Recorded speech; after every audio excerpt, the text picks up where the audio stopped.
Vous êtes de plus en plus nombreux à nous suivre et à participer à l'évolution de la chaîne Afrique N24, et sincèrement nous tenions à vous en remercier.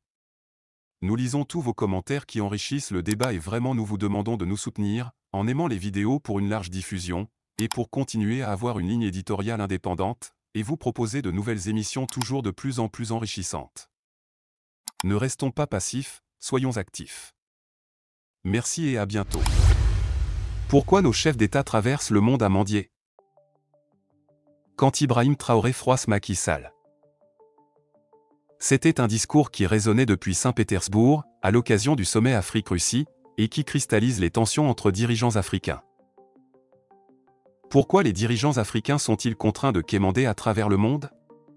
Telle est la question que le capitaine Ibrahim Traoré du Burkina Faso a soulevée lors du sommet Afrique-Russie à Saint-Pétersbourg, provoquant ainsi des tensions au sein des leaders africains. Le vendredi 28 juillet, lors d'une table ronde rassemblant une vingtaine de chefs d'État et de gouvernement autour de Vladimir Poutine, le capitaine Traoré a exprimé ouvertement ses préoccupations. Il a débuté son discours en s'excusant auprès des anciens qu'il pourrait offenser par ses propos, puis a posé des questions brûlantes qui hantent sa génération. Comment se fait-il que l'Afrique, malgré ses abondantes richesses naturelles, soit aujourd'hui le continent le plus pauvre? Et pourquoi ces dirigeants sont-ils constamment obligés de solliciter l'aide des autres nations? Les questions que mes générations se posent sont les suivantes, si je peux me résumer. C'est de ne pas comprendre comment l'Afrique, avec tant de richesses sur notre sol, avec une nature généreuse, de l'eau, du soleil en abondance, l'Afrique est aujourd'hui le continent le plus pauvre. L'Afrique est un continent affamé. Et comment se fait-il que les chefs d'État traversent donc le monde à mendier? Voici des questions que nous nous posons et que nous n'avons pas de réponse jusque-là. Nous avons l'occasion de tisser de nouvelles relations. Et j'espère que ces relations puissent être les meilleures pour donner un meilleur avenir à nos peuples. Ma génération me charge aussi de dire que, par ce fait de pauvreté, ils sont obligés de traverser l'océan pour essayer de rallier l'Europe. Ils meurent dans l'océan. Mais que prochainement, ils n'iront pas traverser parce qu'ils viendront devant nos palais pour chercher leur pitance quotidienne. Il a exhorté les chefs d'État africains à cesser de se comporter en marionnettes manipulées par les puissances étrangères. Ces déclarations ont suscité une réplique rapide du président sénégalais, Macky Sall, dès le début de son intervention. Ce dernier a répondu au capitaine Traoré en affirmant que les chefs d'État ne participaient pas à ce sommet pour quémander de l'aide, ni dans d'autres rencontres internationales. Il a souligné que leur objectif est de travailler en vue d'établir des partenariats équitables et respectueux entre les peuples, et que ce discours est maintenu à Dakar, à Saint-Pétersbourg ou à Washington. Selon lui, il s'agit d'un combat transcendant les générations. Parce que je ne crois pas en l'aide en réalité. Et pour répondre à notre jeune frère, notre cadet, capitaine Traoré, président du Faso, l'Afrique, les chefs d'État ne sont pas venus ici pour mendier. Tout comme nous n'allons pas ailleurs pour tendre la main. Nous travaillons pour un partenariat d'égale dignité entre les peuples. C'est le même discours qu'on tient à Dakar, ici à Saint-Pétersbourg ou à Washington. Donc je pense que le combat de l'Afrique est d'abord un combat pour la dignité. Et ce combat, il transcende les générations. Je suis très heureux, moi, d'être à côté du président Museveni ou du président Denis Sassou Nguesso, qui ont été pour l'un des combattants de la liberté, pour d'autres, des modèles de résilience. Et chaque génération a son combat à mener. Le nôtre, c'est de combattre d'abord le terrorisme qui est en train de gangréner notre continent. Mais aussi, c'est de travailler pour le développement de notre continent. Il est important de noter que c'était la première fois que le capitaine Ibrahim Traoré se retrouvait face à une telle assemblée de dirigeants internationaux.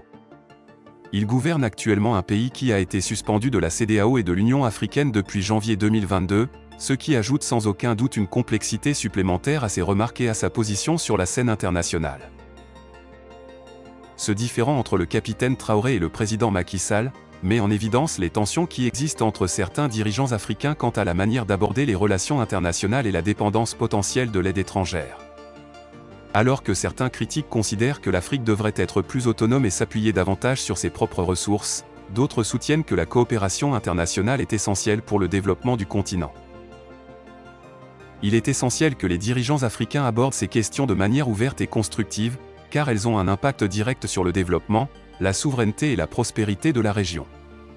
Trouver un équilibre entre la recherche d'aide extérieure et la promotion de l'autonomie économique est un défi complexe, mais crucial pour l'avenir de l'Afrique.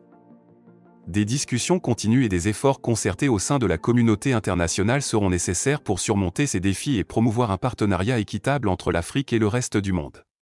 Camarade président Vladimir Poutine, camarade président chef d'État africain, camarade chef de délégation, bonjour. C'est un honneur pour moi ce matin donc de prendre la parole ici et de vous passer donc le salut fraternel du peuple du pays des hommes intègres. C'est aussi le lieu pour moi, avant tout propos, de rendre grâce à Dieu, Dieu Tout-Puissant qui nous a permis de nous réunir ici ce matin en bonne santé pour parler de l'avenir et du bien-être donc de nos peuples. Je m'en vais m'excuser auprès des anciens que je pourrais vexer dans mes propos à venir. Africanité oblige, les droits d'aînesse, je me dois de m'excuser. Camarades, j'ai quelques questions donc de ma génération, mille et une questions qu'on se pose. Mais nous n'avons pas de réponse. Et il se trouve qu'ici, nous pouvons laver donc notre linge sale parce qu'on se sent en famille. On se sent en famille en ce sens que la Russie est une famille aussi pour l'Afrique. C'est une famille parce que nous avons la même histoire. La Russie a consenti d'énormes sacrifices pour libérer le monde du nazisme pendant la Seconde Guerre mondiale. Les peuples africains, nos grands-pères, ont été déportés de force aussi pour aider l'Europe à se débarrasser du nazisme. Nous partageons la même histoire en ce sens que nous sommes les peuples oubliés du monde, qu'ils soient dans les livres d'histoire, dans les documentaires ou films, on tend donc à balayer le rôle prépondérant qu'a joué la Russie et de l'Afrique dans cette lutte contre le nazisme. Nous sommes ensemble parce que, actuellement, nous sommes là pour parler de l'avenir de nos peuples, de ce qui va advenir demain, de ce monde libre auquel nous aspirons, de ce monde sans ingérence dans nos affaires internes. Nous avons les mêmes perspectives et je souhaite que ce sommet soit l'occasion donc de pouvoir tisser de très bonnes relations en vue d'un meilleur avenir de nos peuples. Les questions que mes générations se posent sont les suivantes, si je peux me résumer, c'est de ne pas comprendre comment l'Afrique, avec tant de richesses sur notre sol, avec une nature généreuse, de l'eau, du soleil en abondance, l'Afrique est aujourd'hui le continent le plus pauvre. L'Afrique est un continent affamé. Et comment se fait-il que les chefs d'État traversent donc le monde à mendier? Voici des questions que nous nous posons et que nous n'avons pas de réponse jusque-là. Nous avons l'occasion de tisser de nouvelles relations. Et j'espère que ces relations puissent être les meilleures pour donner un meilleur avenir à nos peuples. Ma génération me charge aussi de dire que, par ce fait de pauvreté, ils sont obligés de traverser l'océan pour essayer de rallier l'Europe. Ils meurent dans l'océan. Mais que prochainement, ils n'iront pas traverser parce qu'ils viendront devant nos palais pour chercher leur pitance quotidienne. Pour ce qui concerne le Burkina Faso, aujourd'hui, nous sommes confrontés depuis plus de 8 ans à la forme de manifestation la plus barbare, la plus violente du néocolonialisme, de l'impérialisme. L'esclavage qu'on tend encore à nous imposer. Nos dévanciers nous ont bien appris une chose. L'esclave qui n'est pas capable d'assumer sa révolte ne mérite pas que l'on s'apitoie sur son sort. Nous ne nous apitoyons pas sur nos sorts, on ne demande pas que quelqu'un s'apitoie sur notre sort. Le peuple burkinabé a décidé de lutter contre l'île terroriste en mesure de relancer son développement. Dans cette lutte, des vaillants peuples, des vaillantes populations se sont engagées à prendre les armes face au terrorisme, ceux que nous avons affectueusement appelés les VDP, des volontaires. Nous sommes surpris de voir les impérialistes traiter ces VDP de milices et de tout type. C'est décevant. Parce qu'en Europe, lorsque des peuples prennent les armes pour défendre leur patrie, on les traite de patriotes. Nos grands-pères ont été déportés pour sauver l'Europe. Ce n'était pas avec leur consentement, contre leur gré. Et bien au retour, on se rappelle bien qu'à Tiaroy, lorsqu'ils ont voulu revendiquer leurs droits élémentaires, ils ont été massacrés. Cela ne fait rien donc. Lorsque nous, peuple, nous décidons de nous défendre, on nous traite de milices. Mais là n'est pas le problème. Ce qui est le problème, c'est de voir des chefs d'État africains qui n'apportent rien à ces peuples qui se battent, mais qui chantent la même chose que les impérialistes en nous traitant de milices, en nous traitant donc d'hommes qui ne respectent pas les droits de l'homme. De quels droits de l'homme parle-t-on? Nous nous offusquons contre cela et c'est honteux. Il faut que nous, chefs d'État africains, nous arrêtons de nous comporter donc en marionnettes qui dansent à chaque fois que les impérialistes tirent sur les ficelles. Hier, le président Vladimir Poutine a annoncé donc l'envoi des céréales en Afrique. Nous sommes bien contents. Nous lui disons merci pour cela. Mais aussi, c'est un message passé à nous, chefs d'État africains, parce qu'au prochain forum, nous ne devrons pas venir ici sans avoir assuré, pour ceux qui ne connaissent pas la guerre, l'autosuffisance alimentaire de nos peuples. Nous devons prendre l'expérience de ceux qui ont pu déjà atteindre cela en Afrique, tisser de bonnes relations ici et tisser de meilleures relations avec la Fédération de Russie pour pouvoir assouvir les besoins de nos populations. Je ne serai pas peut-être long, le temps est imparti et très court.